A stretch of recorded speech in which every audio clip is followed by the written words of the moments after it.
Welcome, Will Hackman, to the Awesome Earthkind podcast. How are you today, sir? Good, good. Thanks for having me. It's a Appreciate it. pleasure. Absolutely. Great to have you on the show.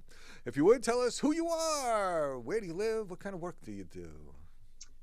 So my name is Will Hackman. I live in the DC region. I just recently moved across the river to Arlington, Virginia, but have lived in the DC region for over a decade. And I have been working in the nonprofit NGO environmental conservation community over the last decade. I do international ocean conservation advocacy in different parts of the world, and I do Western public lands conservation advocacy as well. And Wow. I can get more into my background as well if you like. Yeah, we'll talk about that in a little bit. We'd like to start off with we call it a quantum quote, a favorite quote of yours that may help shift people's perspective on things. Do you have one you'd care to share? I do, yeah. So I've always loved the quote by Margaret Mead: "Never doubt that a small group of thoughtful, committed citizens can change the world. Indeed, it is the only thing that ever has." And I love that, from somebody who's worked in politics and advocacy my entire career. That's just such an important quote. And I wish more people really believed that their voice made a difference, because it really does. Yeah, and when a small group come together and they're committed and focused, it's amazing what we can accomplish, right? So, absolutely. Yeah. Will, why did you get into clean energy? What is it that drives you? Why are you in this? So I've worked in clean energy, issue advocacy, environmental conservation, and lots of different um, overlapping issue areas. And so what got me into it originally, I could give my entire life story here for my connection to nature and everything else. But I was a commercial fisherman in Alaska, and I really think that the time that I spent out at sea really brought the ocean into my veins. And surprisingly enough, having that industry background was my first real introduction to the ocean. And then I got into ocean conservation after that. And so I really credit that time on the sea as starting that passion for me. And so, what are you currently working on? I want you to go into a little bit of background into it. So, a little bit deeper. Sure. So I have, so I'm a issue advocate. I spent years as a political fundraiser and campaign manager working on federal races around the country. And then I combined my fishing industry background with my political background into building campaigns for issues that I cared about. And so I work on international ocean conservation issues, ending overfishing, ending foreign illegal fishing around the world. There's so many different issues that the oceans face, and I get an opportunity to work on a lot of them. And then I do Western public lands protections. Been working in the Tongass National Forest in Alaska, which is our nation's largest national forest and carbon sink. I've had the opportunity to work on that for the last 3 years. And I have done clean energy projects as well. I worked on a clean energy campaign for years. I can talk a bit about that, as well as my graduate thesis was on the impact of the solar business investment tax credit, which helped contribute to the boom in solar installations around the country that we have seen over the last couple decades. And I found a significant impact of the effect of the policy on solar installations. So from a scientific academic perspective, the best that you can hope for is to find a significant impact on the data that you're studying. And I did find that. So it was a policy that significantly contributed to the increase in solar installations around the country. Awesome. So, with the ocean, so the connection between climate and the ocean, why don't you tell us a little bit about that and the good, the bad, the ugly, the possible? Well, you know, broadly speaking, all of the carbon that goes up into the atmosphere, the CO2 emissions, all greenhouse gas emissions, but mostly, CO2 emissions is what you hear a lot about in connection with the ocean. So that will go up into the atmosphere. And then about 30% of carbon emissions come back down and are absorbed into the ocean. And so as that happens, it offsets the pH balance of the ocean and makes it more acidic. That's what we know as ocean acidification. And so if you imagine all of the carbon emissions that have been going up into the atmosphere since the beginning of the Industrial Revolution, 30% of all of that has now fallen into the oceans and been absorbed, and it is making the oceans much more acidic. And it's not a uniform effect. Different parts of the oceans are more acidic than others, and you see coral bleaching and big die-offs of animals that have shells that are susceptible to that type of acidification. You'll see a big oyster die-off in the Pacific Northwest, for instance, one year, and maybe not the next year, because it doesn't happen at the same rate and the same level. But it's incredibly concerning to, I was at a UN climate conference a few years ago, and I asked the United Nations scientists what kept him up at night. What was the biggest concern that he had? And he said ocean acidification. It's something that has the potential to significantly disrupt our entire ocean system, which is something that we rely on as humans for survival, for food, for oxygen. And there's not a whole lot we can do about ocean acidification until we start significantly reducing carbon emissions. And so it's a big challenge. We want people to know about it right now. Education is so important, but it's very difficult to figure out what the next step is to solving the problem. We need to reduce carbon emissions.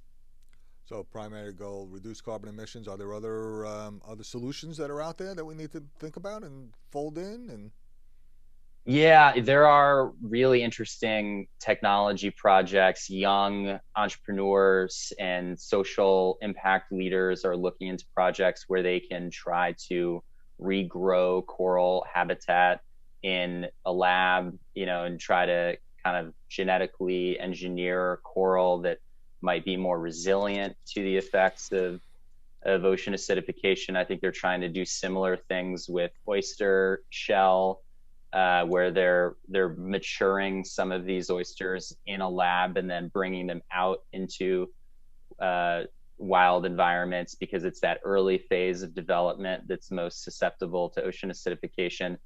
But to do that on the scale required to repair the entire ocean is very challenging, if not impossible. I mean, these engineering and technological leaps that we need to make, we need to be looking at these projects and investing as much as we can, but they're really the emergency scenario. They're the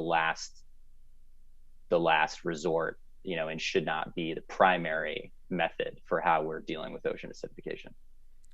So basically, we got to reduce our carbon emissions, first step, and move towards more sustainable society. So how do you see that future evolving? What do you think it looks like? The future of human sustainability? Yeah. Well, we have a pathway for this. It's the Paris Agreement, and the U.S. has forgotten about the Paris Agreement for the last 4 years. But I've spent a lot of time studying and working on the Paris Agreement myself, and I am very excited that we're recommitting to it.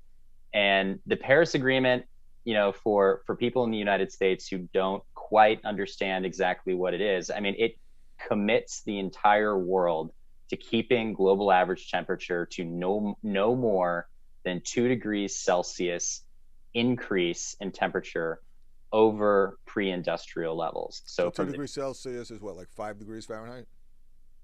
Something like that. Yeah. But if you imagine, it doesn't seem like a lot, but if you imagine a just 1 or 2 degree difference in your body temperature and what that does when it comes to a fever, and if you have this, 2 degree, 3 degree body temperature elevation for a long period of time, you're going to wind up in the emergency room. That's how fragile our global ecosystem is. And just a 1 degree or a 2 degree Celsius changes the entire global ecosystem. So we're currently at 1.1 degrees Celsius over where we started at the Industrial Revolution. And we are again, trying to get to no more than 2 by 2100. So we still have, 79 years to go. And so what the Paris Agreement does is it rapidly reduces carbon emissions. It calls for global decarbonization by mid-century, by 2050. And if we can do that, if we can transform the entire global economy over the next 30 years, then we have a chance at staying below 2 degrees Celsius by the end of the century. And if we do that, theoretically, that is a slow enough change where ecosystems can eventually adapt. It's still a different world than the world we live in today. Many small island nations are going to go underwater in that world. It is a world of increased fire, increased floods, increased droughts and superstorms. We're going to have to do a lot to survive in that world of 2 degrees. But currently, we're on track for 3 degrees. And it could be higher. I mean, there are projections where it's higher than 3 degrees, and that would be catastrophic. So this is all to say that if we address this challenge and we meet the goals of the Paris Agreement, we will usher in a new world of sustainability. Humans will live sustainably within the natural world, which is something we have never done in all of human civilization. And it really is this utopian vision of human civilization that is sustainable into the future for thousands more years, potentially. We could be in this next scientific revolution, we could explore the stars. The sky is the limit. Our biggest challenge is to just ensure that we have enough time to get to those milestones in human development, and we have to become sustainable to do that. But I think it's a vision of utopia. Really, we can get there. Either catastrophe or utopia. Which direction do we want to go? 2 choices. Which do you choose? Catastrophe or utopia? Gosh, let me think. Well, give us some examples of successes that you think are working, and what can we do more of, and what's in the way that we need to deal with? Well, I think a lot of people don't realize that the United States has actually reduced carbon emissions by an absolute value more than any other country in the world.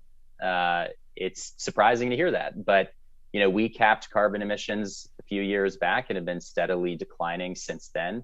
We're still the number 3 emitter of global. We were number 1 for a long time by a long shot, and now we're still number 3, I believe. China and India, I think, just recently overtook us. But to show those types of reductions in an industrialized society that relies so heavily on carbon to fuel energy and transportation and everything else shows that it can be done anywhere. And to some extent, it's harder for the United States because we have this existing infrastructure that we're trying to transition, rather than some other countries that are building, they can just build renewable energy right away as their first choice. So I think the United States surprisingly has some good case studies on climate solutions, but we need to do much more. We still have responsibility for many of the carbon emissions that are in the atmosphere right now. We are responsible for putting them there. And so that responsibility that industrialized countries have as the global emitters, I think another point of optimism is that I think a lot of those countries are accepting that responsibility. I think the Biden administration has accepted that responsibility and wants the United States to be a global leader. I think China and India are starting to accept that responsibility as well, and are doing what they can, and are working with a lot of other countries to help them out as well. So, I've been to these UN climate conferences. I can talk a lot about them, but when you go there and you see industry and academia and conservation communities and concerned citizens and everybody working together, 50,000 people at one climate conference coming together under this global commitment to solve climate change, It's pretty amazing. It's inspiring, and we might not be moving as quickly as we need to, but every year we're having these conversations. A lot is happening.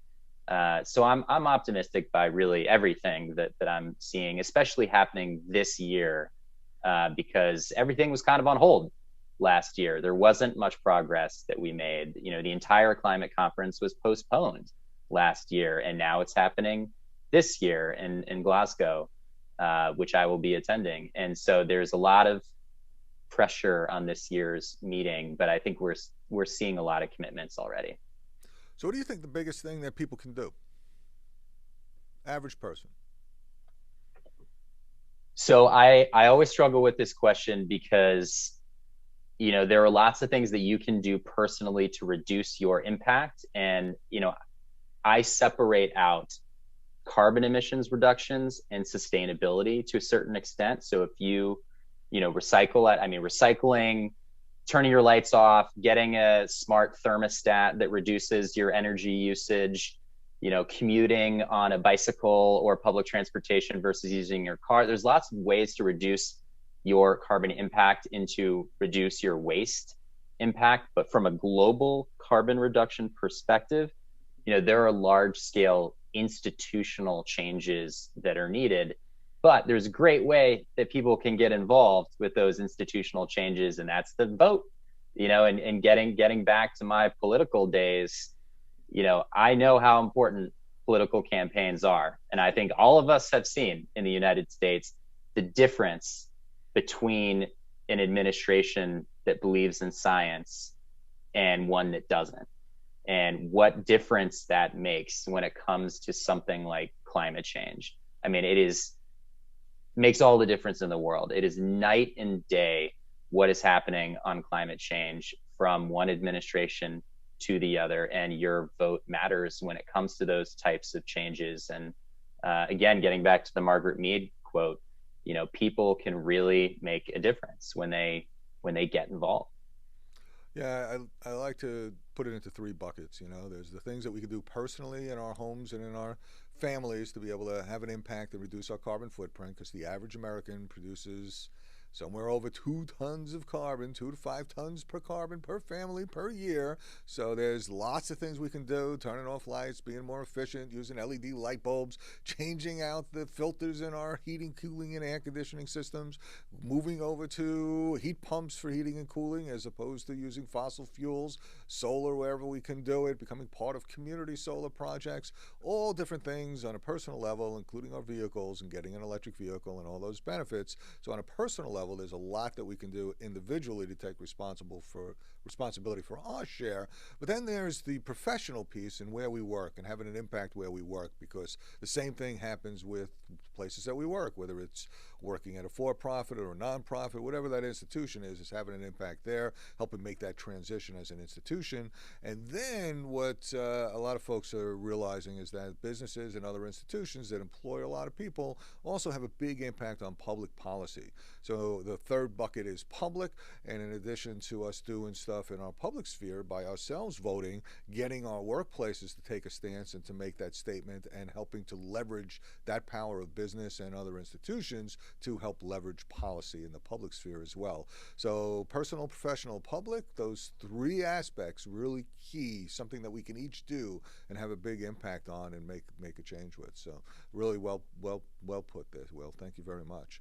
Absolutely. I fully believe in the power of public policy. I mean, that's what I do professionally, 9 to 5 every day, is advocate for public policy solutions that move these big issues forward.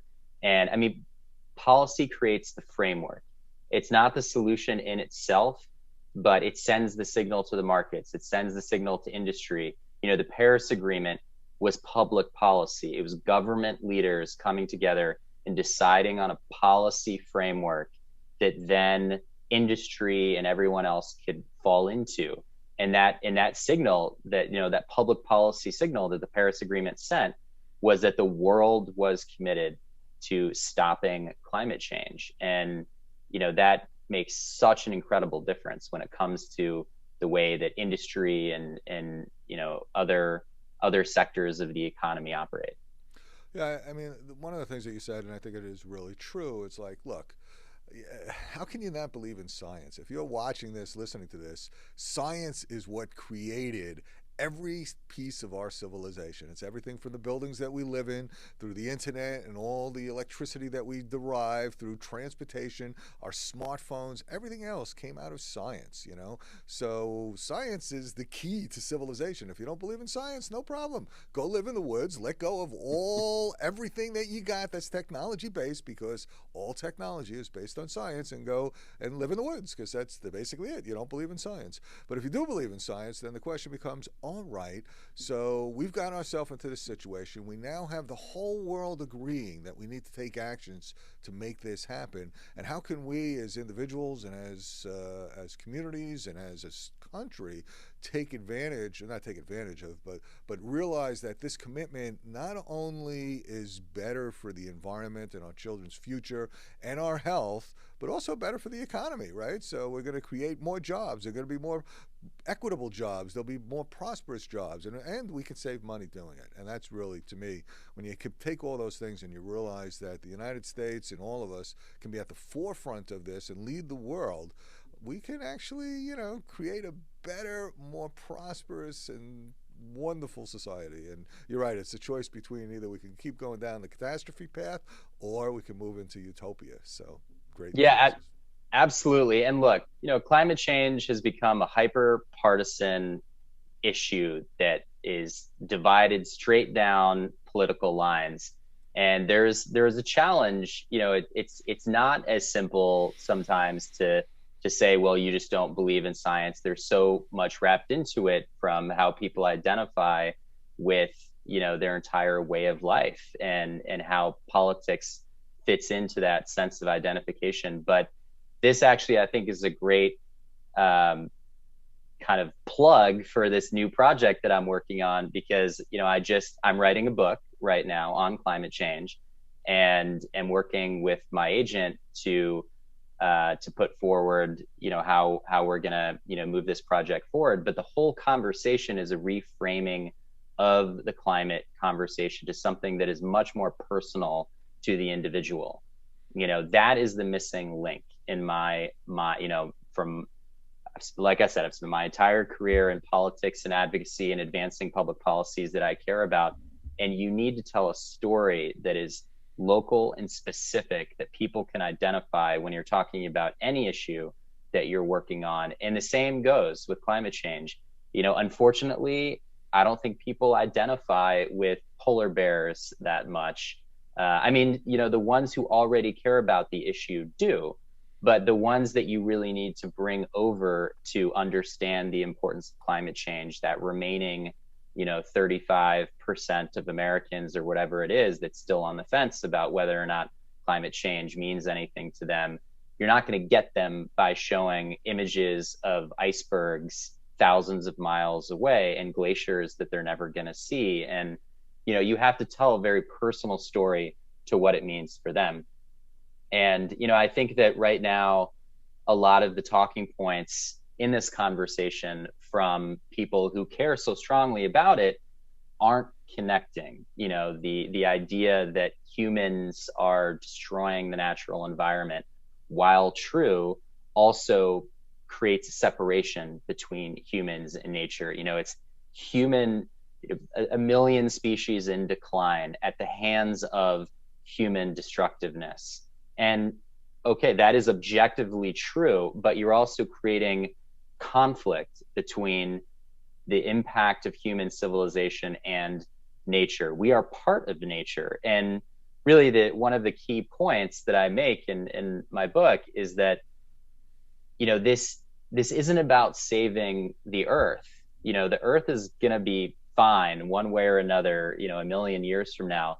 What we are doing is saving our place within nature before it's too late. I'm not going out there advocating to save the world because, of an altruistic sense of saving the world. Although I am personally, but, this is the point that we need to make, is that this is about saving us, saving human civilization. If we blow through our climate change targets, we will destroy human ability to live comfortably on this planet. And so we need to take these steps for our own self-interest and to ensure that we can reach that point of sustainability. I mean, we're not in a climate crisis. I mean, I would go as far to say we are not in a climate crisis. We're in a human crisis. And, you know, our call to action is about saving our place before it's too late. Yeah, it's an interesting thing, you know. I mean, you're absolutely right. In 100 million years, another billion years, you know, whoever might be around planet Earth, you know, is probably not going to see too much of those humans left on here, except whatever might be buried someplace far deep down in some whatever. But you're right. I mean, you know, the Earth is going to survive. What it really is it's us, you know, and it's all the Yeah. human beings on the planet that really have to come together to be able to take on this challenge, because it's literally our lives and our children's and future lives of all humanity, you know. So Yeah, so look, and I spend all day, every day, advocating for protections of marine resources and environments on land and in the ocean. I get it, and I care passionately about those things. But if we are talking about bringing a bigger coalition of people together who can really understand the importance of climate change in their lives, you know, bringing those skeptics over, showing them that personal connection, it's going to require more than we've been doing so far. And it's going to require a reframing of that conversation to be personal to them. And, you know, a lot of people aren't going to connect with just a strict environmental messaging point, which is okay. That's just where they are. You have to meet them where they are and figure out a way to talk about it. yeah, I mean, you know, so a couple points there. One is that you know, look, we are a force of nature now. So first, we are not separate from nature. We, just like the air, water, earth, and sun, those forces of nature that awes us, all 7 billion women of mankind, all earth kind, are now a force of nature. We're the fifth element, you know, and we're having an impact. I mean, it's just that simple. And you can see that impact and feel that impact when you go through an extreme weather event. So many of us have lived through it. We've seen some devastating hurricanes, tornadoes, wildfires. We're still experiencing droughts in certain parts of the U.S. as well as the world. And all those instances, extreme weather, are just examples. And when it comes and touches you personally, you know it, man. There's no doubt about it. You know, when you live through one of these things, you have that feeling. And we all need to recognize that that's a direct consequence of what we've been doing and what's going to come out of it. And I guess the question is, what's the Yeah. hope, though, man? What's the hope? What do we need to do? What gives you hope to be able to move things forward? Well, the hope again. I mean, when we think about climate change, and certainly what we see in pop culture are these just Armageddon scenarios. The world is burning. You know, pictures of deserts, and you know, I also think that that is not helpful. You know, again, it is helpful to rally the base for people who already care about this issue, but you know, they've done studies on how this type of messaging causes people to emotionally shut down, you know, to think that the problem is too great for them to solve, and so they're just going to change the channel, you know, stick their head in the sand. I mean, you almost can't blame them. You know, how could they possibly make a difference against, you know, something that is too big to control? And that's just the wrong way to go about this. You know, we have to be showing a positive vision of the future that will make people's lives better, you know, things that are going to make people want to, you know, make these changes in their lives, you know, high speed rail that's going to take them to dinner in the city, you know, so that they can enjoy, you know, life, you know, green infrastructure and buildings that filter the air and make, you know, your connection to nature more possible when you're in the middle of an urban environment. You know, clean energy, renewable energy systems that are powering everything, that you know, create clean air and clean water that you're drinking, and not constantly these pollution crises that we see all the time. You know, more resiliency in the face of fire. I mean, all of the things that we're talking about will make humans more resilient to the climate changes that have already occurred and will continue to occur. This is going to keep happening. You know, there's no scenario in which we roll back the climate changes that we've already seen, and they're gonna get worse, before we get to kind of that equilibrium point. But again, that vision of human sustainability and what that really, I mean, it just, if you really imagine a zero carbon world and a world where we are fully integrated within the natural world around us. And that doesn't mean that we're all, living in hobbit, houses or things like that, but it is a much more natural world in many ways. I mean, it's a beautiful vision for me, and I could go on and on about what I think that vision of the future looks like. But the other thing about it is that we have 30 years to get it done. And so this isn't something hundreds of years in the future. This is something that is already happening. The clean energy revolution has already started, and we're going to see many of these changes. We have to see many of these changes over the next couple decades.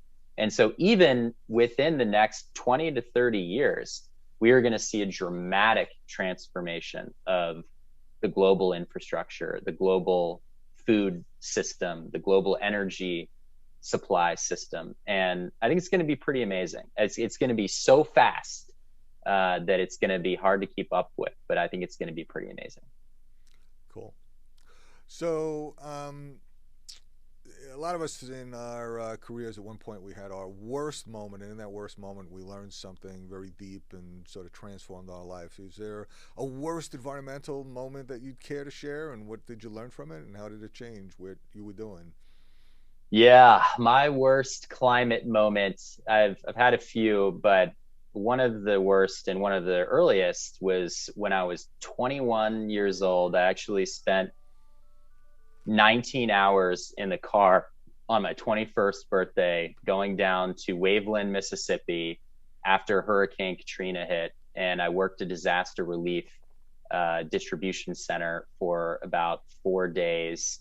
Waveland, Mississippi was on the east side of the storm. So New Orleans got the flooding. Waveland, Mississippi got the wind. And the wind destroyed the entire town. I took a walk down to the beach at one point, went across the railroad tracks. It was kind of this dividing line where the storm surge had come beyond the tracks and there was still heavy devastation. But once you crossed over the tracks, that was just kind of this, I guess, natural barrier in many ways. And on the other side of the tracks, there wasn't one house standing all the way to the sea, and it was blocks and blocks to the sea from that point. I mean, boats and trees, cars flipped upside down, entire houses that had been picked up and moved to other locations. I'd never seen anything like that before in my life. You could see people had started to come back and were spray painting their names on their doors. They were spray painting FEMA, please help us. I had a lot of conversations with people at the distribution center who were coming in just for clean water. There was no water, there was no sanitation, there was no electricity. They were coming in with their families for baby supplies, for food, we had a medical tent set up to treat. It was very hot. People had heat exhaustion. They were dehydrated. And I just talked to people, got so many stories about what happened to them. And it was really kind of shocking and I think, changed my life forever. Yeah. Would you say that you had a particular aha moment in your life where you just got this brilliant idea about what you wanted to do and be and where you want to go? The first time I went to a United Nations climate change conference and I'd always cared about it in the United States, but there is a different perspective when you get out of the United States and you see climate change operating at the global level. And when I walked in to the UN climate meeting the year after the Paris Agreement was signed, it was in Morocco. Donald Trump had just been elected like 2 days before that. Everybody was kind of in shock because of that. And so that was one component, but it was just incredible to see the world come together, and I learned so much.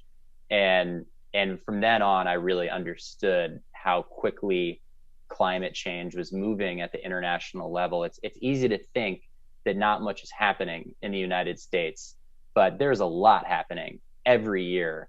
And once you're part of those conversations and you see that firsthand, it's like Plato's allegory of the cave. It's really incredible.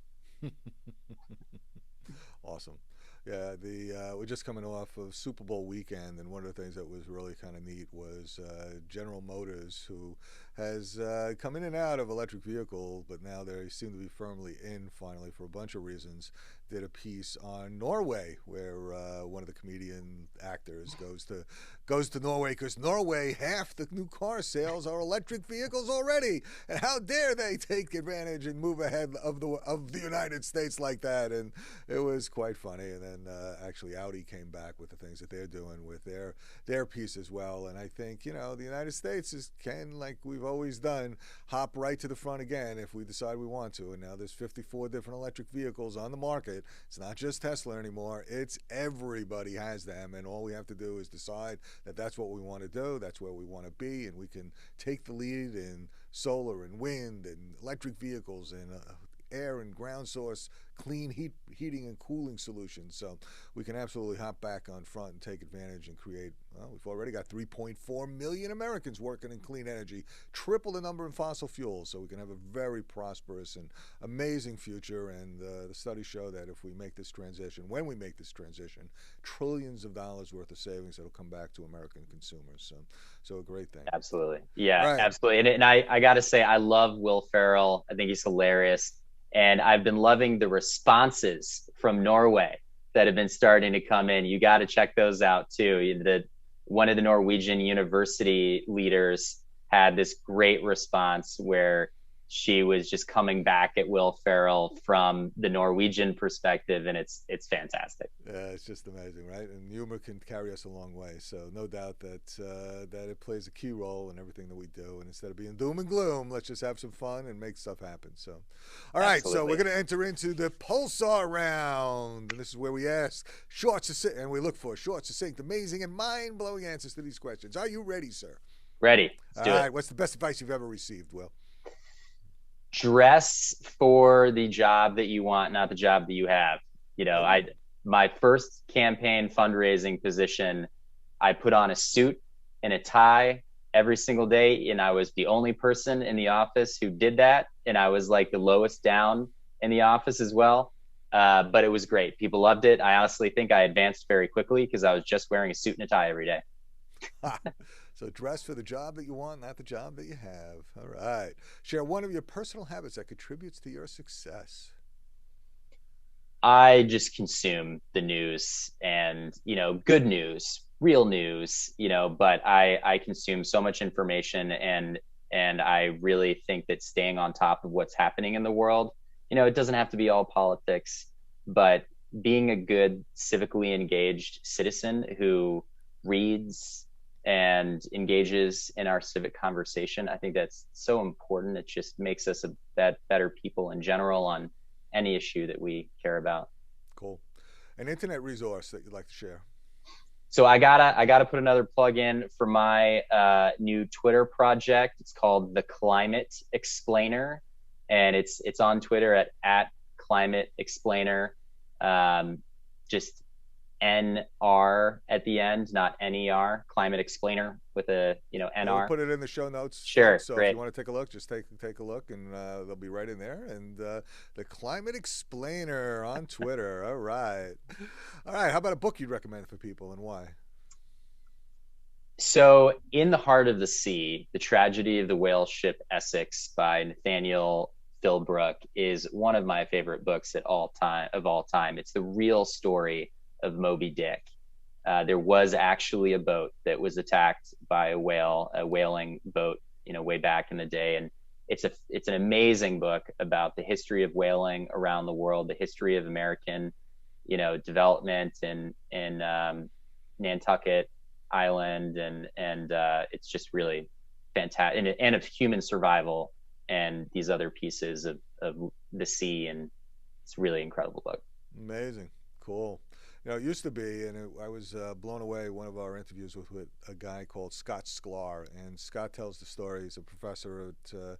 He's done renewable energy projects on every continent, including Antarctica. But he tells the story how before electricity, the main way that we used to get our light in this country was from whale oil, and Hmm. that was the way that we did it. And then when Edison came along, he had a solution that wasn't less expensive actually, but it was better for all the reasons that we now know. Electricity is better, and that's what eventually took over. So yeah, kind of Yep. interesting. Yep. And the whale story, I guess, is another piece behind it. So that's fascinating. Great, thank you so much. If you had a magic wand, Will, and you could raise it, wave it, and change one thing for everybody in the world, what would it be?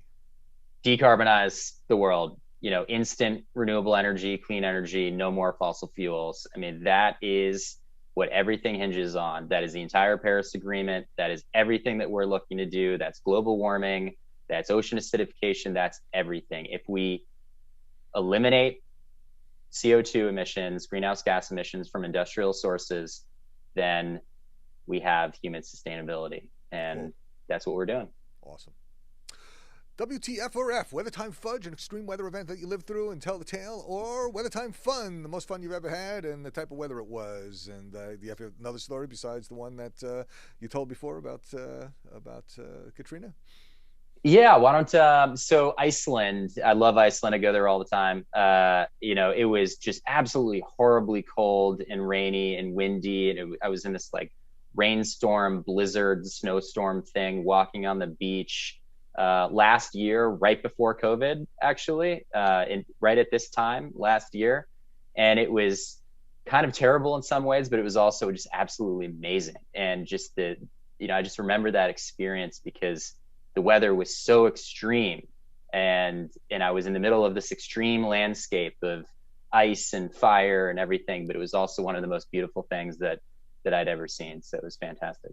Awesome. Yeah, Iceland's an incredible place. I mean, they get most of their energy from geothermal heating and cooling underneath from the volcanic eruptions. And meanwhile, it's got the most delicious water in the world, as Mm, far as I could tell. It was absolutely incredible, and yeah, just a wonderful, beautiful, amazing place. So cool. All right, what's the absolutely. what's the one thing you're most energized about today, sir? I'm really excited about what we're going to see with our commitment to the Paris Agreement over the next, 5-year commitment period. So from 2025 to 2030. But the United States is currently rewriting our commitment to the Paris Agreement, and that will be released between now and Earth Day. And so over the next couple months, we are going to see the Biden administration pull together the most aggressive plan that the United States has ever put forward under the next period of the Paris Agreement requirements. And that's called our nationally determined contribution. It'll be released on Earth Day along with our Global Climate Leaders Summit that we're going to have here. And that's going to be such a historic document. There's going to be a huge spotlight on it. Pay attention to it, follow everything that's happening, and that will determine so much that happens over the next few years. Cool.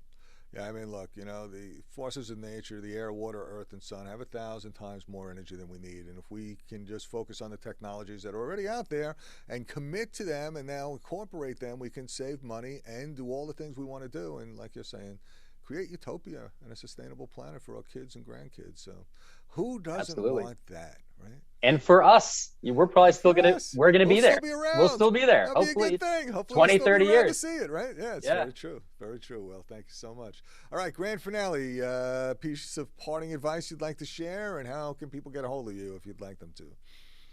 Yeah. So I'm on LinkedIn, Will Hackman, Instagram, hackman.will. But this new climate explainer project on Twitter, it's great. I recommend people check me out there because I'm trying to make sense of everything that's happening in the climate space and from my perspective. And I'll be going to the climate conference again this year. And so that's the best way. Fantastic. Anything else you'd like to say, sir? Just keep up the great work. I mean, this is a fantastic podcast. I really appreciate everything that you're doing. Thanks for having me on. And we just need more people out there to tell the story and to tell that personal story. And if you're listening to this and you have people in your family who aren't fully on board with what climate change means to them, talk to them about what climate change means to them. Everybody's got that personal story. We all have that personal connection. And that's what my book is going to be about. And it'll make it very clear, for how you can have that conversation. But you can also have that conversation now. What does climate change mean to you personally? Outstanding. Well, Hackman, thank you so much for coming on the show.